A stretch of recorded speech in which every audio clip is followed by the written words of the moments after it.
you have Grammarly and GPT and everything else, that information's so available, and information has never been such garbage because of how much noise is created, that people don't know how to think for themselves anymore.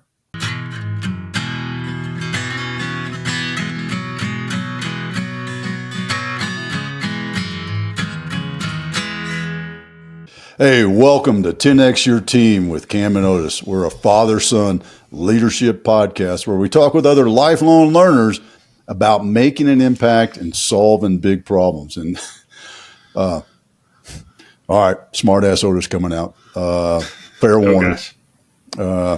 Folks, are you affected by the Doge?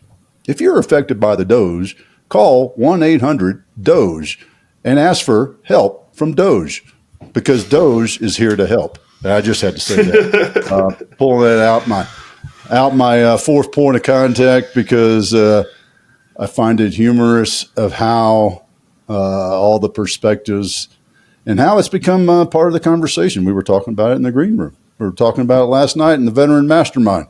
Talking about it with a client yesterday, the day before, and the day before. So it is an interesting thing.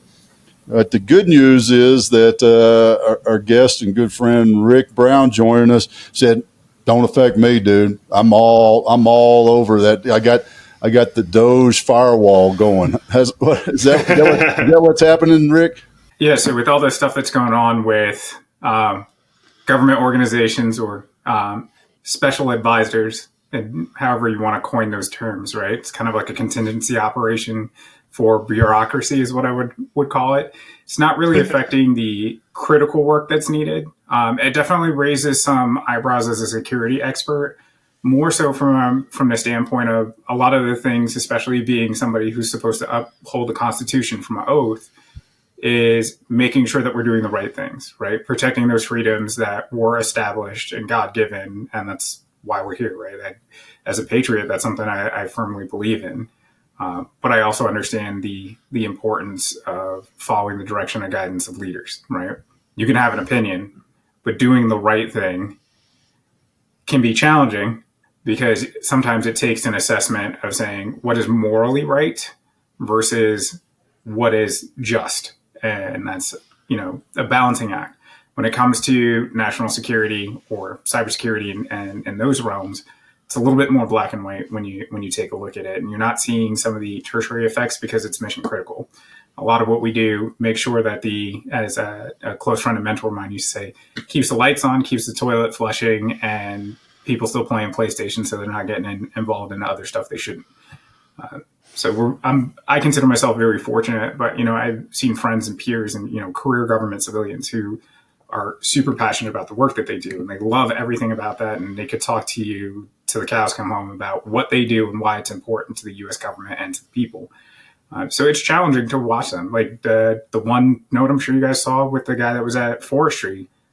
The people that want to be a park ranger want to be a park ranger. They want to be in nature. They want to be at that, and it was heartbreaking to see that. Myself having been a homeless veteran. And, facing at one point, if I was not going to be able to serve because they were going to say that I was physically unfit, a couple of injuries from being overseas and all the other things. And, I remember putting my hands in my face and looking at my wife and just saying, like, I don't know who I am anymore because my identity as a soldier is being taken from me. Not on my terms, but because somebody else had. And this is a scenario where you can't just knuckle up and say, this is what I'm going to do, and I'll find a way to make it through. And at least in my scenario, like, it was on me, and I said, no, I'm not doing surgery, and I'll find a way to heal up and do this. You either have to reinvent yourself, and reinventing yourself may be hard when all you've understood was the context of the U.S. government, right? Your other options are become a contractor, and if you're a career government civilian, that might be hard because you might be doing your same job, either paid for less or with less authority to do the things that are right and still watching what you believe is to be nonsense or not the best way. So there's so many complexities and challenges, and I consider myself very fortunate to have a position that it's critical, it's needed. I don't want to say it's bulletproof, right? They could say that cybersecurity is a farce tomorrow and we're not needed, and insert AI chatbot and automation, a couple of Tesla bots will take over what I do. But what they will never be able to take away is that zeal for doing right by the people around me, for building that community, being a valued member. And I've lived on the core principle of, if you increase your value to society, society in kind returns that to you. So being a contributing member. And that was the biggest thing for me, was always giving more than I take. And on the other half of that is, there are folks that are trying to find a way to give more than they take, but doing it the right way. And that's not an easy task, right? Corporate America is being applied to bureaucracy, and some people are getting a taste on what it's like to be, for lack of a better term, inefficient and being seen redundant. That's a challenge. Right? It's hard for me to even have an opinion one way or another. I see laziness on one side and I see hard work on the other. But this is like the blanket punishment where everybody's on the ground pushing because somebody made a mistake. I know you could appreciate that one, but that's the truth of the matter. It's mass punishment right now. Well, I think for me, the interesting piece of this, and I think you hit this really well, Rick, is there's a certain point of it's, whether, the political science, philosophy, whatever kind of higher level view you want to take of it. And then there's a certain point where it's like, all right, there's still people there. Dad, we joke about all the time, whether it's business or like rugby, talk about rugby, chess, right? Moving the pieces around. Those are people. And I think there is an aspect of like still having some level of compassion and understanding for what those people are, what they want to do, the fact that they want that job and they want to serve and those kind of things, and that can still exist, and those can all be true, and also it can be inefficient. And I think it's one of those where you have to be able to marry the two of them and have that still personal level of leadership on that. Rick, I would love to hear your take, kind of, since we're in this rabbit hole here, of what do you think is needed on that more personal level of leadership? Dad, you threw out Doge. So is Elon needing to go? He sit down with each of these folks. What does he need to be saying with them to bring that leadership from the philosophical level down to the personal level? Yeah, I don't think that's ever going to happen, right? That is the difference of perception versus perspective. Right. I'm very fortunate that life has taught me how to look at perspective. And that's kept me out of trouble, I would say, from running my mouth when I shouldn't. A lot of us have probably. Sometimes you have to say it, right? Sometimes you have to say it. Even if you're going to do what you're told, you have to say it. But it is hard for someone, when money is no object, for you to have perspective that is relatable and to be what's called human in public. There's human aspects of you, but when money is no object, nothing's real, right? You have the magic wand that can get power. You have that can change the perception, right? If he walked in and said, every government employee, I'm going to go ahead, I'm going to give each of you $1 million, and I'm going to get rid of you, right? Mm-hmm. What would the perception be then? That wouldn't fix anything, especially to those who at their core want to be a part of the mission or a part of, the federal government that makes things happen. Look at your Social Security administrators. They know the elderly that need those services. And there's a group of people I genuinely believe that are going to say, I'm happy with the work that I do every single day. Pure joy for me is hearing the elderly on the phone that couldn't figure out what they needed to, even though it was automated, and walking through themselves and knowing that once that person hung up the phone, that their day was made a little better. Those things are magical. You can't give that perspective to someone who doesn't understand it, right? Even if you were to speak to him and give him that perspective, his perception is the government is inefficient, and I have the authority and the will to make these things happen.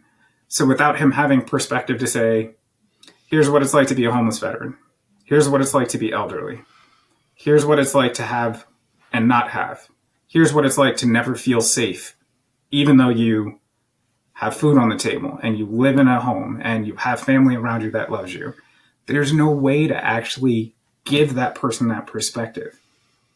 You would have to have either been there or come from it to understand it and be able to relate. And that's really hard. As successful as I have been, full disclosure, right? Last Friday, I received Black Engineer of the Year, General Johnny E. Wilson Legacy Award.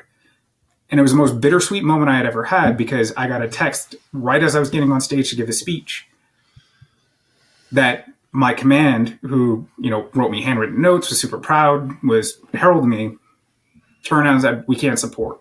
All of DoD pulled out last minute. They sent the guys over to Iraq without understanding the perspective and the perception of what were they communicating to one of their senior leaders, but then the second and third order effects of what are you communicating them, right? So it's a long-winded answer to it. But a lot of this is very real because the perception, right? Even for me as a service member, at my core, I'm always a soldier first. You're seeing 4-star officers being treated with less respect than a crackhead on the street. That's any one of us at any point, as it suits the needs, right? 40 years of service, doesn't matter. We all make mistakes. Even as leaders, we all make mistakes, right? But when I see the senior most leader having these challenges, and when I see other leaders being put into compromised positions, it's really hard to go, I need a perspective. Why would you do that? Why, from their vantage point, would they need to do this in this manner without respecting both the rank, the position, and whatever the contributions it took for somebody to rise to that? But then also, what are they communicating to junior service members? Right? People are still enlisting, and enlistment rates are higher. But when you look at those perspectives, right, and you put yourself in each one of those different shoes, to say that what is needed for him to relate, it is perspective to put himself in those shoes. And you've never once heard him say, I can see from this standpoint that would be hard. Because if he had that perspective, he would help win the perception of others. And you might see a better result because he would have to look at how am I impacting at the lowest level all the way up. Now, Otis, I'm sure you can relate with this, is that your soldier's always going to have a perception of, that leader's a jerk or whatever, and they're entitled to their opinions. But a lot of times what makes us very powerful, and this is why they love, at least in my opinion, why I feel like most military members love Mustangs like myself, is that I've always had the perspective of an NCO. I was raised by a Marine Corps NCO. I was an NCO, then became an officer. Now I'm a senior officer. And I have those different perspectives, right?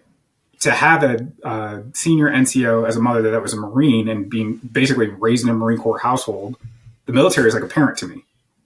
But then I have all of these different perspectives because I see those different perspectives across the board. I have new perspectives because I work with Coast Guard. It's one of the folks that organizations I work with.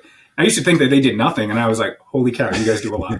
you do a lot." And yeah, but we still make fun of them for doing nothing, man. Come on, man. But here's what I will tell you: those boys and gals, they knuckle up when it comes to the cyber stuff. And if you knew what they were doing to keep all of us safe, to make sure that we had food on the table, did you know that the impact if a port shut down? You're not getting food for up to 3 to 4 months.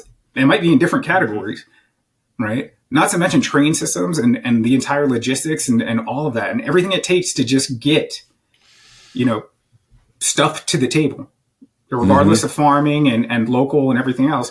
So much of what we rely on is globalized and comes through our ports. So I do understand the perspective of wanting to secure our resources and national interests first. But the perception is the national interests come before the people, but what makes the nation? The people. Right. That's why we say it's a really, yeah. Well, and you even touched on, one of my leadership traits is mission first, people always, right?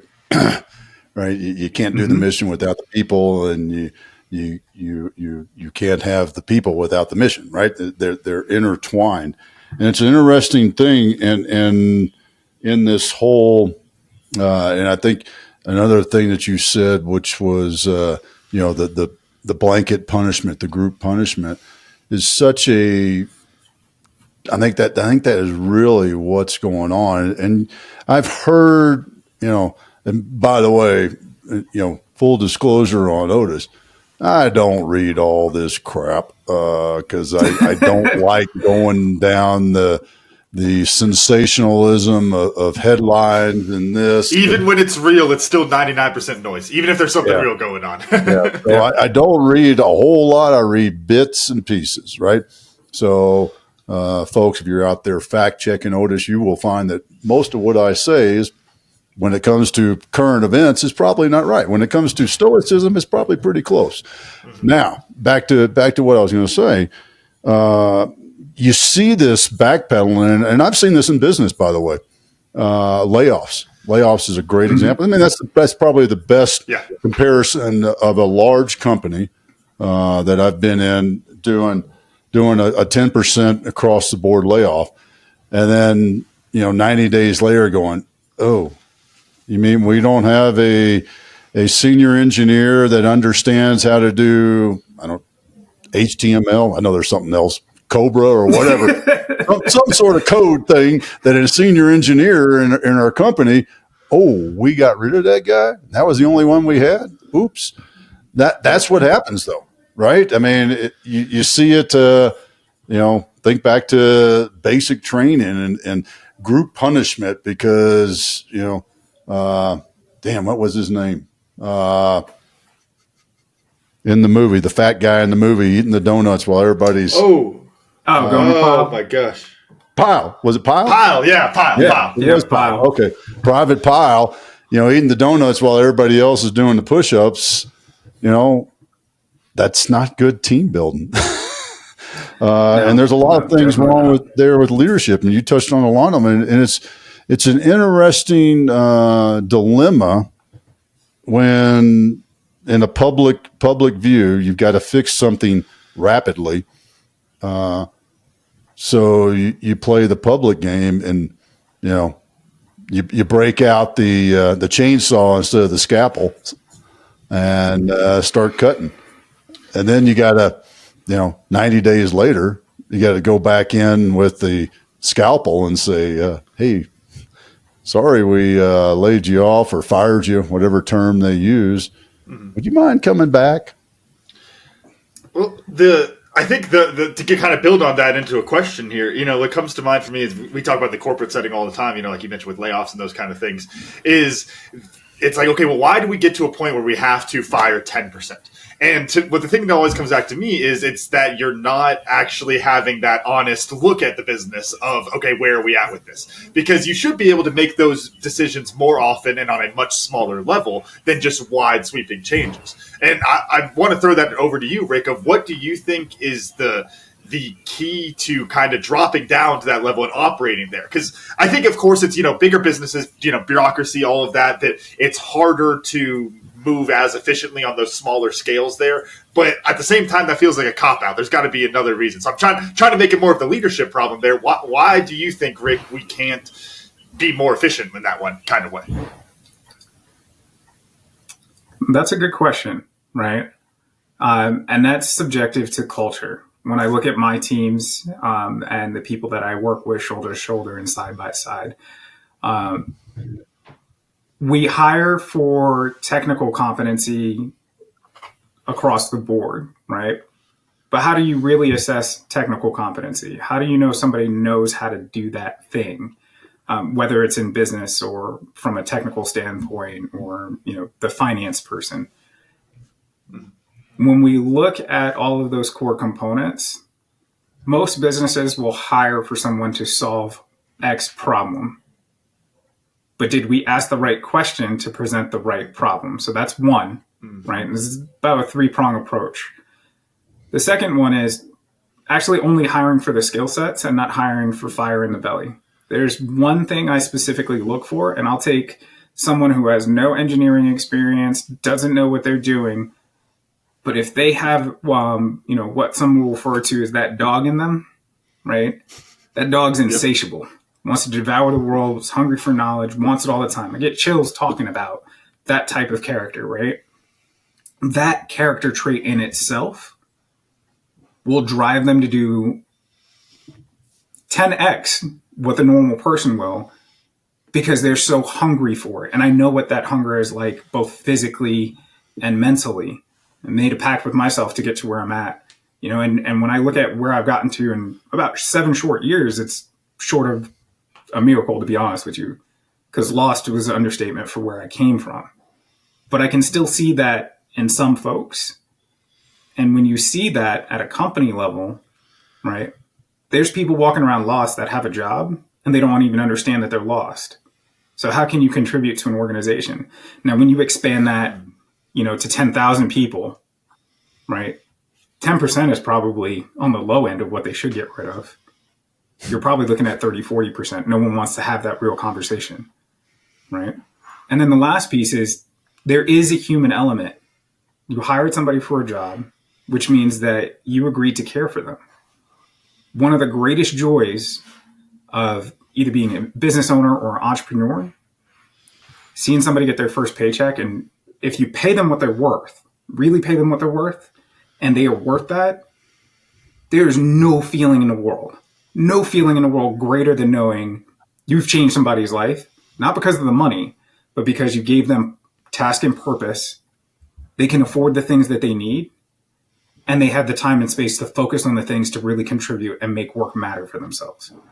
So if we were to address those things, right? And it's a long-winded answer because it's not a small problem, but it's a Rubik's Cube. You have to shift that thing around to say, am I asking the right question? But that requires critical thinking. AI doesn't do that. You can't automate it. You have to read, really read, like paper read. A lot of people rapid fire receive a bunch of information, and sometimes just give me a printed report. Why? Because I've been staring at a screen all day. If you really want me to read it, I want to sit on a plane, put my headphones on, and just read, because it gives me time to digest. The other piece is you have Grammarly and GPT and everything else that information is so available, and information has never been such garbage because of how much noise is created that people don't know how to think for themselves anymore. So critical thinking and being able to analyze hypothesis, and I'm gonna bring it back to the whole leadership thing, right? Perspective. Being able to have a perspective and being able to read and critically think and then write. I would say one of the most beautiful gifts I had ever gotten was a book from somebody called How to Take Smart Notes. And it taught me about the Zettelkasten system and how I don't have to go back and read things because my note-taking is intact. And because my note-taking is intact and I have a system that exists outside of my memory construct, this right here is my random access memory for processing, right? My actual memory exists in a construct outside of my head. So when I need to put ideas together that are loosely tied, I have new questions that emerge. So I gain perspective and understanding. And from that, I ask new questions, right? In a day and age where information, resources, and know-how are so readily available, we are so poor in the ability to think, function, and communicate.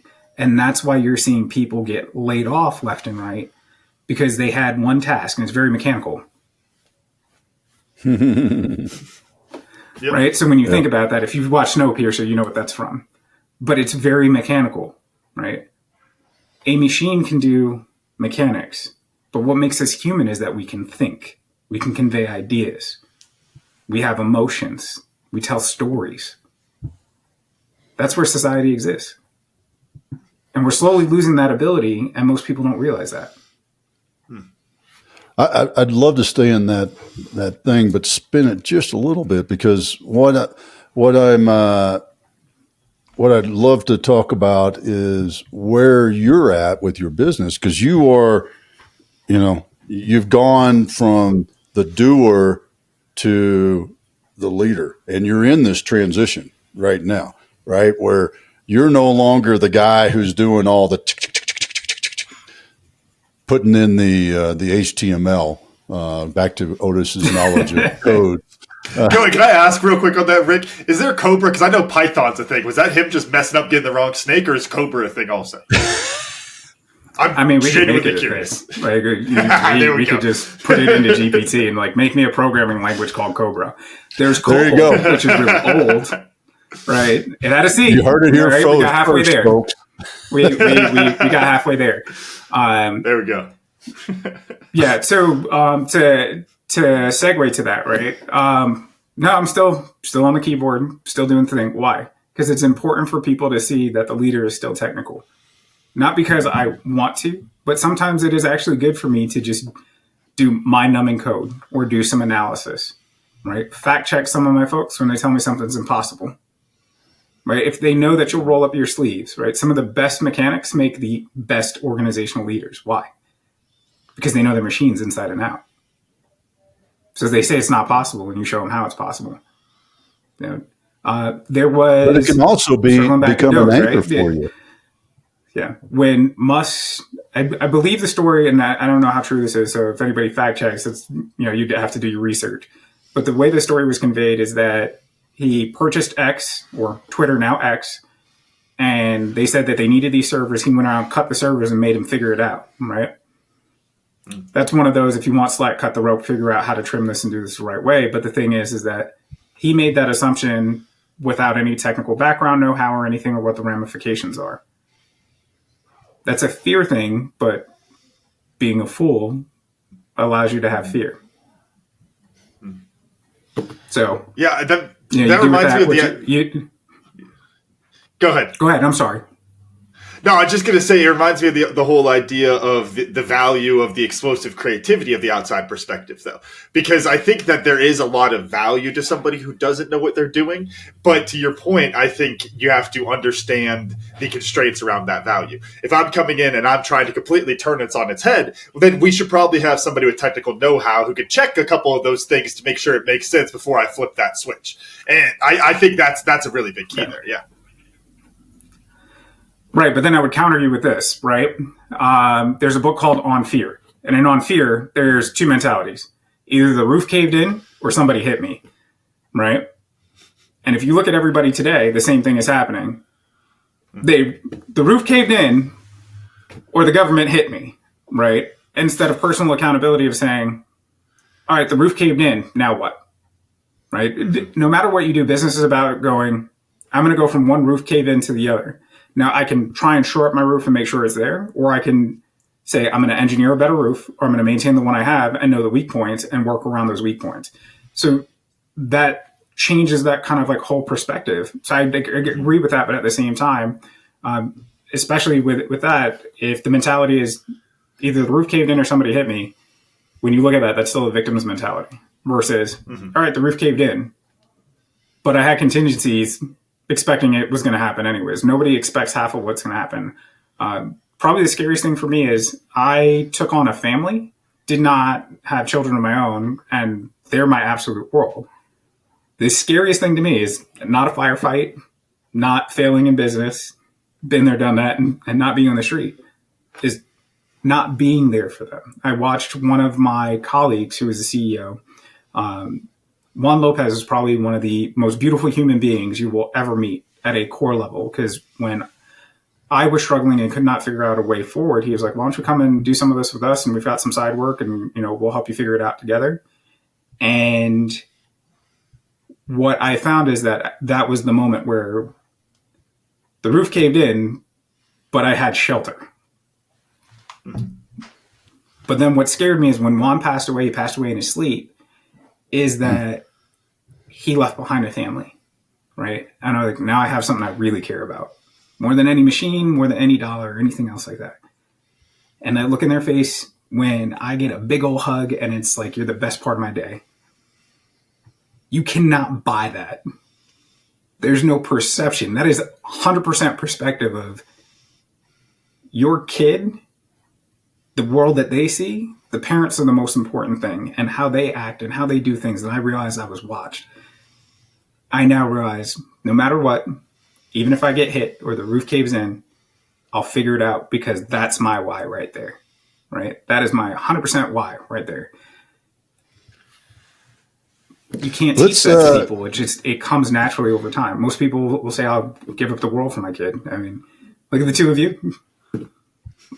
Look at how far you've come, right? When you think about that. And it's like one of the things that I want to say is I want to be alive long enough to see how they evolve into whoever they are. And, I got a 9-year-old that helps me fix a 3D printer in the back and is in every little engineering project. We built a full rack-mounted server last weekend. Why? Because she just wanted to be next to me and do that. I got The older one will take cardboard and build you damn near anything. She built a vending machine and then tried to take my money for it. I was like, I'm pretty sure I paid for the snacks that you put in there. But I'm not even mad at her because I was like, this is the greatest hustle known to man. I was like, my kids actually make me a better leader and a better entrepreneur. They also make me really relatable to others too.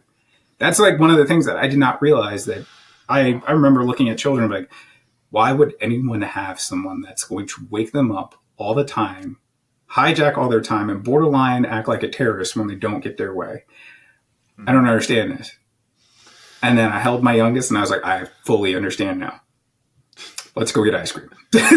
Yeah. but that's the truth of the matter. They help me be human in public is what I would say. Right. I grew up in a household where crying was not something you could do. Right. These kids have made me cry more tears of joy over the simplest little stuff. Right. And it's amazing because I didn't know that was like ever socially acceptable or anything like that. Sheer tears of joy. And it was off of, they wanted to make me a cake, but instead of making me a cake, they put a bunch of cardboard together and they did their version of it because they weren't allowed to use the stove without someone else. And all I could do was just sit there and smile. And then I started to tear up. I'm like, why the heck am I crying? And then they were like, why are you crying? Wife's right around the corner with the camera getting it on. I was like, really? But they absolutely are. Like I would say hands down the best part of my entire life. Right. They couldn't replace anything. And I think that's some of the things that people have lost along the way when we run business and we try to 10X teams and everything else is, why'd you get up in the morning to do this? And don't get me wrong, I love technology. I might as well have been born from a microchip. Let's dive into that because that's such an important thing for entrepreneurs, solopreneurs to really understand and deal with. You know, and I hear it all the time. Family is the most important thing. But then do I go to this networking thing or do I spend time writing this proposal? But family is the most important thing. Give us your decision process, your decision criteria, however you want to describe it, what you do when you have that dilemma, daughter's basketball game or whatever. 100%. Yeah, it's 100% transparency with the kids. When I do my books, almost every evening, I'm looking at business reports and stuff. My youngest is on my lap. Why? She needs to see it. I show them everything that's in my accounts. They know where everything is. They know how it works, why I sit on a meeting, why I'm always on the phone. Not that I always want to do it, but I take them wherever I can, whenever I can, so that they can see it's like, if you want to do this. If you were to go and talk to my oldest daughter right now and ask her who's responsible for the business, she will stone cold stare at you like she's a killer and tell her it's mine. But this is also the same kid when I leave out the door and I have to go overseas for military service or anything like that. Hey, kiddo, do me a favor. Can you take care of mom? She's like, I got it. I know the family's my responsibility when you're not here. That's a lot for, an 11-year-old to take on. But look, I could say that they're not capable of it. And we treat kids like kids and you want them to be a kid, because I didn't get to be a kid. Like I was a day laborer as soon as I came out the womb. That's how I was looked at. But when I look at them, their world is wondrous. But I also want them to not have to think that school's the only way to get it. And I am an academic, but I'd rather them have all of this exposure, because a part of the reason why I understand business and I'm able to navigate it and I have a bunch of soft skills, I'm like, where the hell did all this come from? Where did this drive come from? It wasn't from my birth father. Right. And it's not from my stepdad. My stepdad's a school teacher. He's another great human being. He was a Chamber of Commerce Teacher of the Year. I've seen him impact so many lives for the better. He turned my punk behind around for the good. But then a lot of this came from my grandfather. Now, he wasn't the most likable person, but he was a hell of a businessman and he was a hell of an entrepreneur. And like the kind of guy that had, 2 laundromats and a farmer's market, and I'm sitting there mad that I'm working on a Saturday in a farmer's market, not realizing I'm learning certain skills. I'm exposed to this kind of stuff. So when I have to pick and choose between a meeting, if I can take the kid, I'm taking the kid with me. When I pick and choose to go see a client, I make sure my clients know that my kids are my pride and joy, right? But also I make sure that all the skills necessary to do some of the things that they have exposure to it. The 2 of them went and built a 3D printing earring business, which is why that thing is in the back right now. And they sling earrings at the school. If I got to be in the evening hooking up some wiring and making sure they got some branding and laser cut some cards to make it look nice, then that's what I'm doing. But some of that's just naturally them. They're like, well, Dad's doing it, so I'm gonna go ahead and do this over here. Mm-hmm. So the decision to pick and choose, I did the same thing I did with my military career. I said, all right, it's too much to be just a regular line officer. I need to figure out how to make this merge, and ended up in cyber. Somebody trusted me with millions of US government dollars to do the right thing. And here I am, right? That's the truth of the matter, is that you have to find a way to make them work. Like, love him or hate him, where was Elon Musk's kid when he was on YouTube and they were asking questions in the president's office? Running around the Oval Office, wasn't he? Yeah. Exposed to a conference meeting. Mm-hmm. How do you think that kid's going to turn out at some point or another? He has exposure to it. He has access to it. That changes your perspective.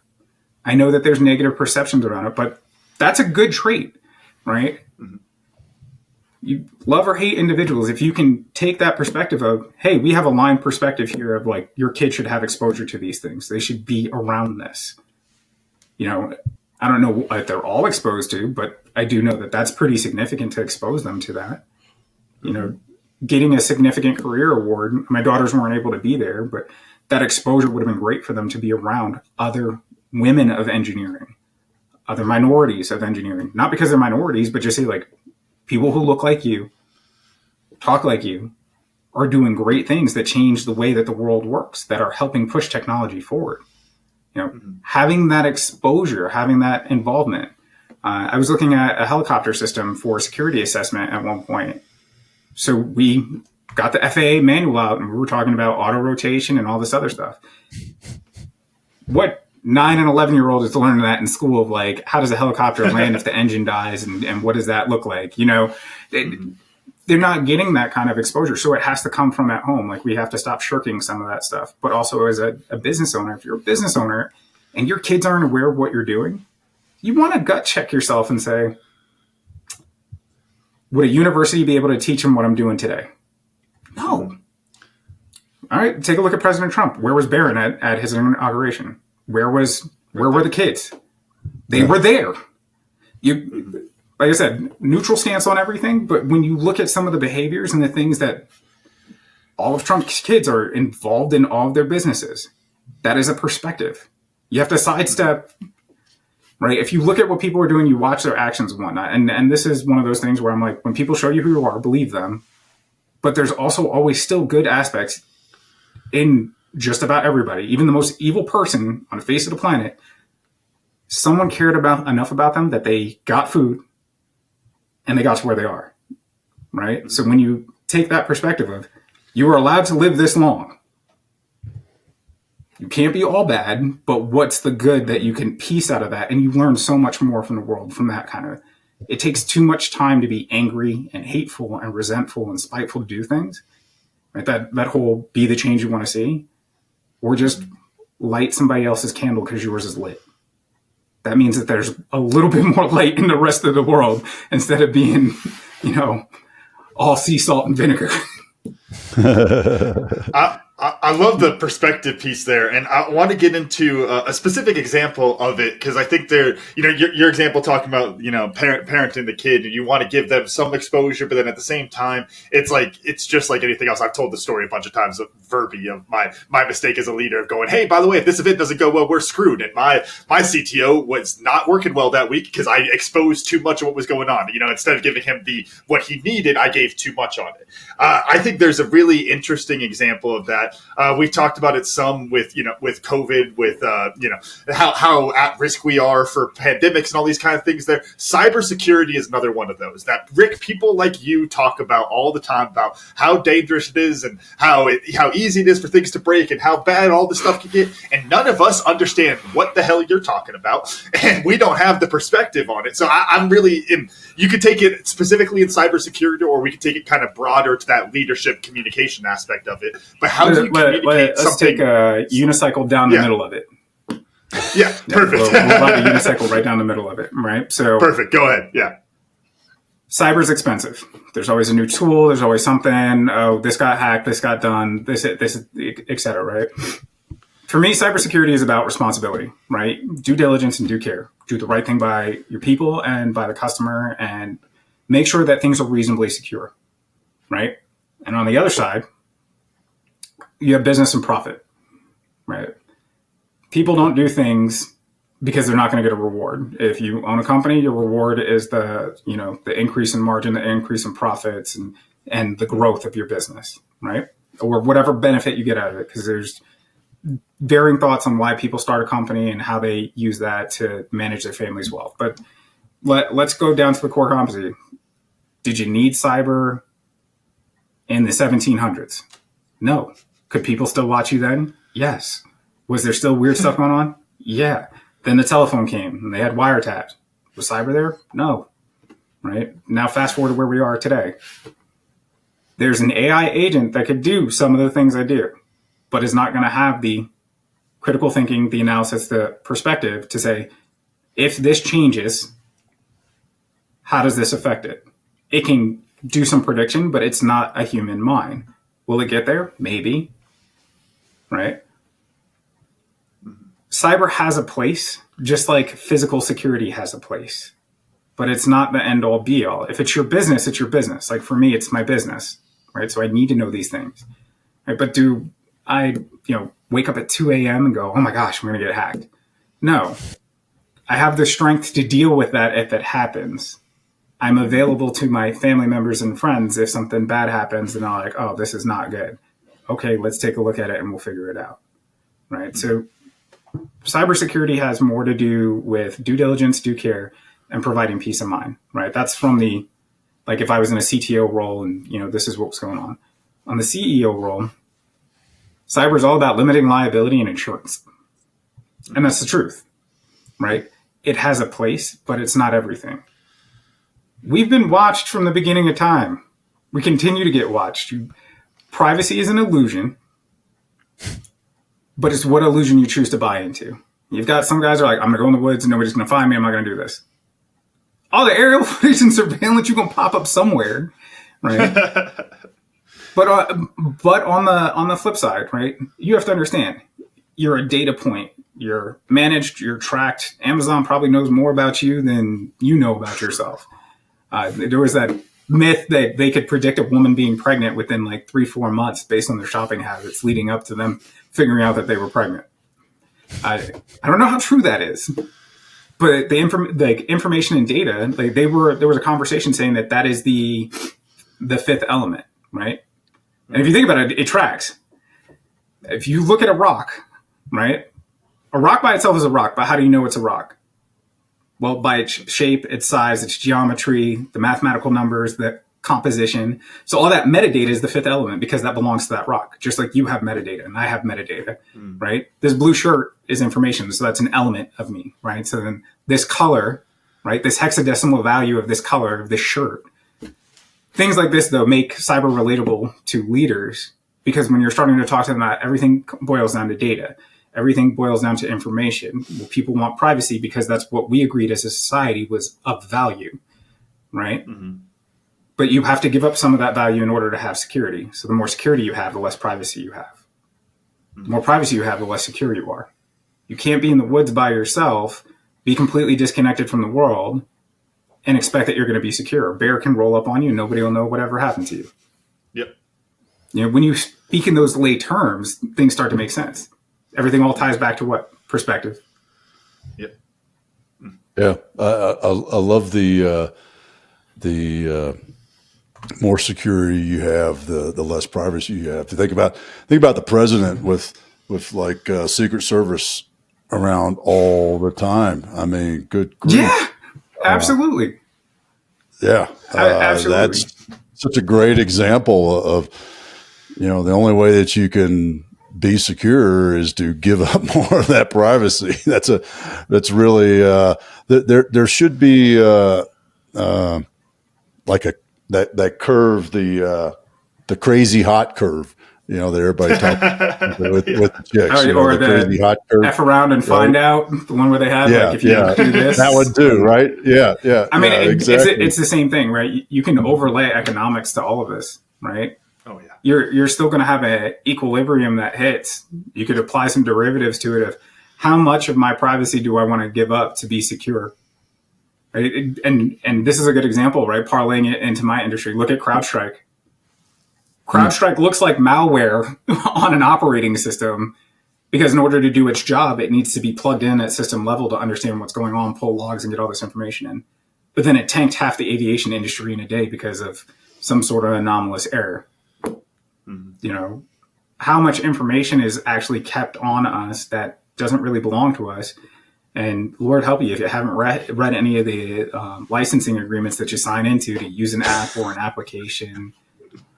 I mean, hell, we have cars that show our entire pattern of life, right? Mm-hmm. Every daggone car has some sort of like over-the-air monitoring system that can get updates to help do all this. So you have a more secure car, but where's all your GIS data, right? Your global information system data. Where is all that? And can anybody pull it? You have your cell phone on you right now? I get it. Right? I get an your email. Laptop's connected to the internet. You had to pay that for your ISP. So when you start picking apart the pieces, right? How much information identifies you as having a fingerprint just for using the internet? Mm-hmm. Right. So to function in today's society, and when we look at all of these things, you are giving up a good chunk of your privacy, right? Because privacy is, again, just perception, right? You have the perception that you have privacy. But when you work in an industry where you're like, no, everything's tracked, monitored, and logged, internet traffic is truth. If you really wanted to know something about somebody and paint a story and build a picture, look at how they use the internet. Pull all the logs from all the devices that they touch and whatnot. You can't hide a single secret. Even if they tried, they're going to leave some level of a trail that will bust their whole world wide open. That same mentality has helped me keep young black males and young kids at risk as a volunteer forensic expert out of jail with a public defender's office. Why did I do that? Because sometimes people need a second chance. I was that kid, right? I genuinely believe that the same thing, like I said at the beginning of this, give more than you take. Mm-hmm. And if we all did that, I don't think we would be trying to, slash government funding and all this other stuff, or this over need to feel protected and secure. I think we would be in a better place. But that's, I forgot what the word was, but it's like a perfect society, right? Utopia. But it's not all dystopian. Yeah. The one thing that I can appreciate, even with leadership and everything else, they're like buses, 15 minutes, another one's going to come in and you have to adapt. Right. So, but the core thing that doesn't change, that's always constant, is you. Yep. Right. Your metadata might change. You'll have a different shirt, different mentality, different perspective, different perception. And that grows and evolves over and over and over again. But being able to have conversations like this, being able to support both your platform and getting that word out there. I used to be the person that was like, I want to be private.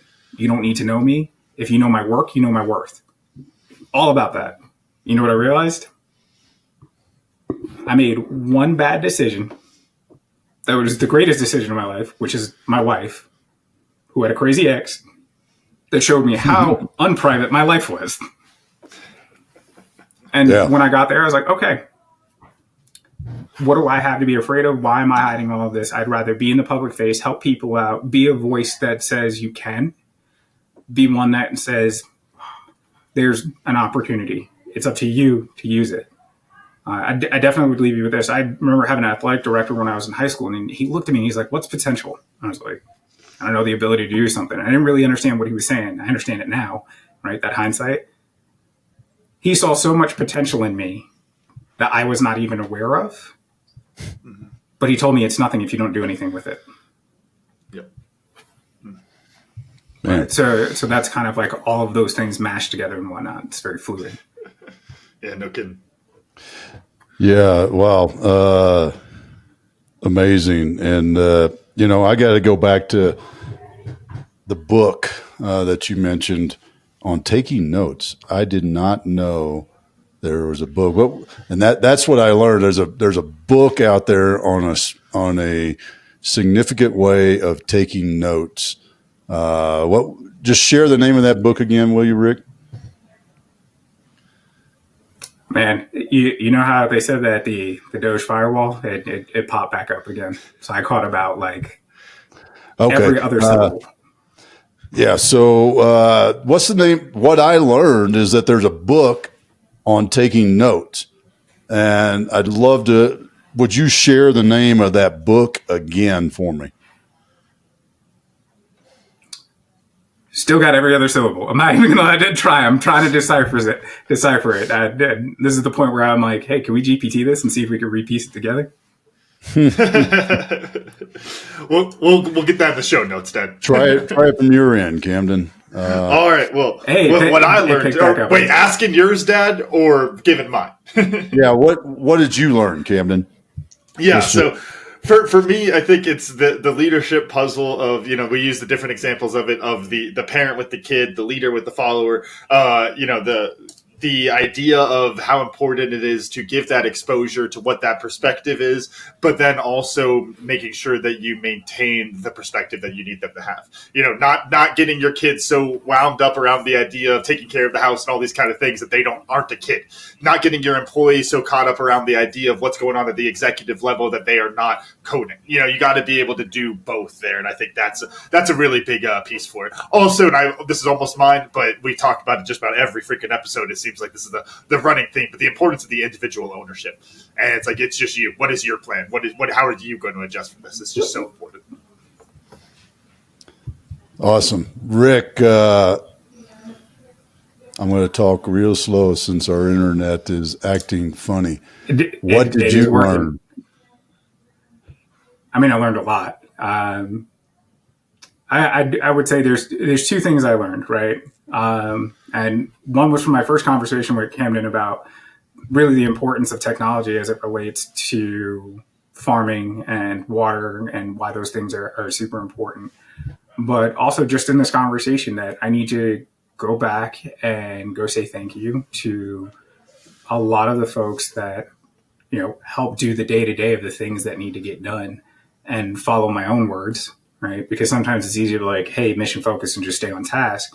And you think that people will hear it, but then having to take time to just talk about it, I'm going to go back, reflect, update my notes, and take the time this weekend, I think, to write some handwritten notes to let people know that they're worth more than just the time to put pen to paper, and email won't suffice. And make sure that I maintain that human element. That's sometimes one of the biggest challenges is everything's digital, but pen and paper is magical. Awesome. Rick, how do folks find you, see what you got going on with Onyx Group? They can go ahead and just message us through the website. So it's onyx-grp.io. And then you can slap a Rick right in front of that and shoot an email if they ever want to connect. We're always happy to help people keep secure on the internet and really defend that global industrial base that keeps all of the things we need in the manner that we expect them to. Awesome, man. Rick, it's been a lot of fun and hugely insightful for us to share some time with you today. Thanks for being here. Hey, thank you all for taking the time to even catch up with me. It's much appreciated. Look forward to future conversations. Camden, run us out. All right. Thank y'all for listening to today's episode of 10X Your Team with Cam Notice. And a special thanks to our guest, Rick Brown, for joining us today. Remember, you can watch full episodes of the show on YouTube at 10X Your Team. And if you enjoyed today's episode, please make sure to pass along to other lifelong learners in your tribe so they can enjoy it too. Follow us on Facebook, Instagram, and LinkedIn. As always, the full archive of episodes is available at www.10xyourteam.net. Thanks again. We'll see y'all next time.